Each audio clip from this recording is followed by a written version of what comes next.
ఆప్కి అదాలత్లో business tycoon విజయ మలయ గారి మీదున్న ఆరోపణ. ఈయన కలర్ఫుల్ గుణం కలిగిన వారు. విజయ్ సార్, మీ చైల్డ్హుడ్ గురించి మాట్లాడాలంటే నేను పేపర్లో చదివాను.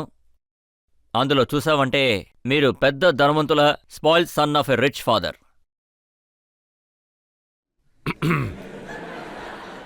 ధనవంతుల తండ్రి స్పాయిల్డ్ సన్. మా నాన్నగారు ధనవంతులే, కాని ఒక్కరోజు కూడా రాజులా బతకలేదు. మా నాన్నగారి విషయానికొస్తే చాలా స్ట్రిక్ట్గా ఉంటారు. మీతో అలాగే నడుచుకోవాలి. నేనెక్కువగా ఏమీ అల్లరి చేసేవాణ్ణి కాదు. ఇప్పుడు చూశారంటే నేను అల్లరి పనులు చేస్తున్నాను. బట్ ఐ వాజ్ స్పాయిల్డ్ అని చెప్పడం చాలా తప్పు. ఎందుకంటే మా నాన్నగారు నాకు హై స్టాండర్డ్సే నేర్పించారు. దానివల్ల నేను కొంచెం కష్టంగానే పెరిగాను. మీ నాన్నగారు మీకు 400 రూపాయలు జీతంగా ఇచ్చేవారట? అవును, నాకు 400 జీతం అదొచ్చేది. అయితే అది ఎప్పుడు కూడా పెరగలేదనే నేను చెప్తూ ఉన్నాను. మీకు బాగా చివాట్లు కూడా పడ్డాయట? నాన్నగారి దగ్గర నుంచి నాకు చివాట్లు ఇప్పుడు వస్తూనే ఉంటాయి. కానీ అమ్మ అయితే కొంచెం జాగ్రత్తగా నచ్చజెప్పి ప్రేమ ఎక్కువ చూపించేది. కానీ మీరు చూశారంటే చివరిలో మొత్తం అంతా వర్కౌట్ అయ్యేది. మీరు చెప్తున్నట్టుగా మీ నాన్నగారు స్ట్రిక్ట్గాను అలాగే 400 జీతం ఇచ్చారు. అదేలాగా మీరు ఏదైనా లెటర్ రాస్తే ముందు ఆ లెటర్ చదివిన తర్వాతే పంపిస్తేవాళ్ళట? కరెక్ట్గా చెప్పారు. అలా ఉన్నా సరే మీరు ఎలా ఇలా మారారు?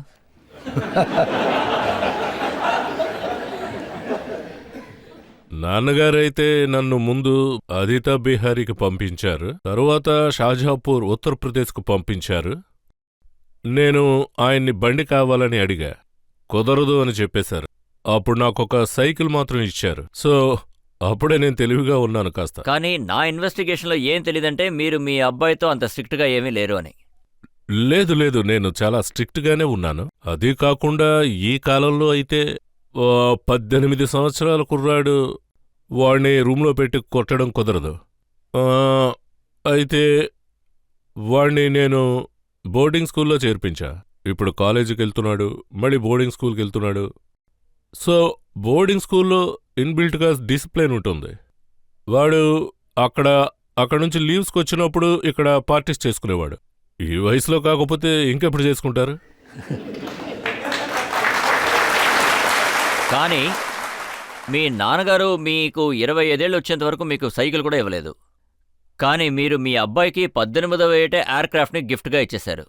అదేంటంటే వాడికి బండి నడపడం రాదు. మీరు ఎయిర్క్రాఫ్ట్ గురించి చెప్పారు. నేను వాడి పుట్టినరోజు నాడు నా ఎయిర్లైన్స్ లాంచ్ చేశా. కానీ మీడియా ఏం రాసిందంటే వాడికి నేనేదో గిఫ్ట్గా ఇచ్చానని. సో ఇదే మీడియా నా లైఫ్ స్టైల్ గురించి కూడా రాసింది. నేనేం చేయని చెప్పండి? ఆల్రెడీ చెప్పాను నేను థిక్ స్కిన్ అయ్యానని. మీడియా వాళ్ళని సంతోషపెట్టడానికి మీరు మీ లైఫ్ స్టైల్ కూడా చేంజ్ చేయొచ్చుగా. మీడియా వాళ్ళని సంతోషపెట్టడానికి నేనెందుకని బురదలో కాలు పెట్టాలి చెప్పండి? నేనైతే వర్క్ హార్డ్ ప్లే హార్డ్ అన్న ఫిలాసఫీలో ఉంటా. నేను నా జీవితం గురించి ఎక్కువ ఆలోచిస్తూ ఉంటా. ఎక్స్పెన్సివ్ కారుల్లో తిరగడం, రేసింగ్ని ఇష్టపడటం, గుర్రాలని పెంచడం, హై ఫ్లై లైఫ్ మీరు లీడ్ చేస్తున్నారు. కానీ మీరేమో ఇప్పుడు చాలా కష్టపడుతున్నానని అంటున్నారు. అదేంటంటే fast cars, race horses etcetera etcetera మీరు చెప్తున్నారు. ఇది మాత్రమే కాదు, ఇటువంటి విలాసాలకు కాస్త ఎక్కువ డబ్బు నేను సంపాదించాలి కదా. అదే మీ నాన్నగారు సంపాదించి పెట్టారు కదా. ఇప్పుడు మీరు చెప్తున్న విధంగా చూస్తే మా నాన్నగారు నాకు సంపాదించి పెట్టింది నేను జీవించే నా లైఫ్ స్టైల్కి.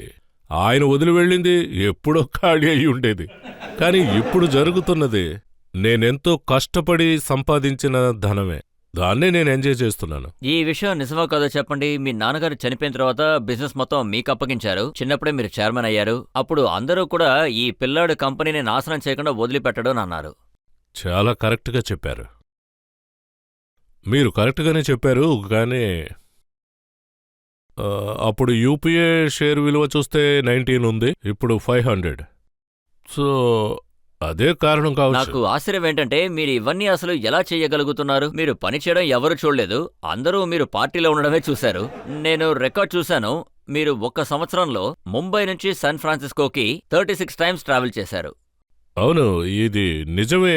కానీ నేను ఏమంటానంటే ఆ, మీడియా మీడియా నా వెనుకే తిరుగుతుంది అంటున్నా.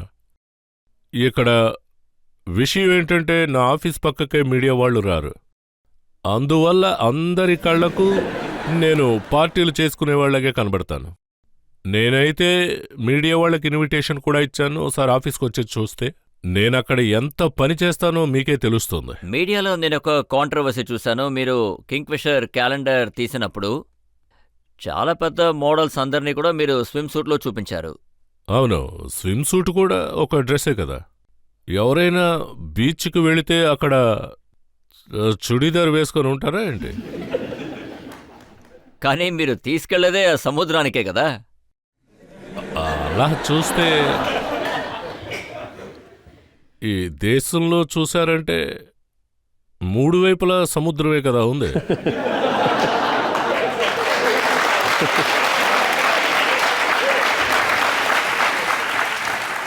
కానీ నేను ఏం విన్నానంటే మీరు ఈసారి వాళ్ళని ఫారెస్ట్కి తీసుకెళ్తున్నారట. అదేంటంటే ఫారెస్ట్లో కూడా చాలా పూల్స్ ఉంటాయి, రిసార్ట్స్ ఉంటాయి. అక్కడ క్యాలెండర్ చూస్తే దాని పేరే స్విమ్ సూట్ స్పెషల్. ఈ సమయంలో నేను ఇంకో విషయం కూడా చెప్పాలి. నేను యంగ్ డిజైనర్స్, అప్కమింగ్ డిజైనర్స్ వాళ్ళని ఎన్నో డిజైన్స్ ఇమ్మని అడిగా. వాళ్ళు స్విమ్ సూట్ డిజైన్ని ఒకటి నాకు ఇవ్వడం జరిగింది. మీకు తెలుసని అనుకుంటున్న కింగ్ ఫిషర్ క్యాలెండర్ ప్రపంచంలో అద్భుతమైన క్యాలెండర్ అని ఫ్యాబ్ అవార్డ్స్ దక్కించుకుంది. విజయ్ గారు, మీ గురించి మీడియా వాళ్ళు ఎప్పుడు రాసినా అప్పుడు వాళ్ళు ఎక్కువగా మాట్లాడుకునే విషయం ఏంటంటే మీరు ఎప్పుడు కూడా యాట్లోనే పార్టీ ఇస్తుంటారు, రాత్రి మొదలైతే పొద్దున వరకు వెళుతుంది, వచ్చిన వాళ్ళు డిన్నర్ తినకుండా బ్రేక్ఫాస్ట్ చేసి వెళ్తున్నారు అంటున్నారు. మీడియా వాళ్ళు కూడా అదేగా చేస్తున్నారు. లేదంటే ఇంకో విషయం గురించి మాట్లాడుతున్నారు. మీరు చాలా హై ఫ్లయింగ్. కింగ్ ఫిషర్ ఓనర్గా ఉండి లో ఫ్లయింగ్లో వెళ్ళకూడదు కదా. నేనెప్పుడూ హై ఫ్లయింగ్లోనే ఉంటా. ఇక్కడ ఇండియాలో మాత్రమే ఇటువంటి హిపోక్రసీలు ఎక్కువగా ఉంటాయి. ఒకటి, వాళ్లకు నచ్చిన విధంగా నా లైఫ్ ఉంటే చూసేవాళ్లు బాగా క్రిటిసైజ్ చేస్తారు. మీరు విదేశాల్లో చూస్తే చాలామంది మిలీనియర్స్ ఉంటారు. వాళ్ళ దగ్గర చాలా చాలా పెద్ద యాడ్స్ ఉన్నాయి, ప్రైవేట్ జెట్స్ ఉన్నాయి, అన్నీ ఉన్నాయి. వాళ్ల గురించి ఎవరూ రాసేవారు కాదు. కానీ మన దేశంలో ఎవరైనా ఏదైనా చేస్తే వెంటనే వాళ్ళని క్రిటిసైజ్ చేస్తారు. ఇది చాలా తప్పుడు విషయం. అలా క్రిటిసైజ్ చేసేటప్పుడు మీకు బాధగా ఉంటుందా? లేదు, ఇప్పుడు అంటే నాకు ఇలాంటివన్నీ అలవాటైపోయాయి. అదేంటంటే దేని గురించి నేను దిగులు పడను. ఎందుకంటే డిఫెండ్ చేసుకుంటూ నేను అలిసిపోయా. సో వాళ్ళ ఇష్టానికి ఏం రాసుకుంటారో రాసుకోండి అని వదిలేసా. నా కంపెనీ నాకు రిజల్ట్స్ ఇస్తుంది. నా యొక్క అచీవ్మెంట్ జీవితంలో నాకు బాగా తెలుసు. ఆ రిజల్ట్ చూసి వాళ్ళు జడ్జ్ చెయ్యాలి.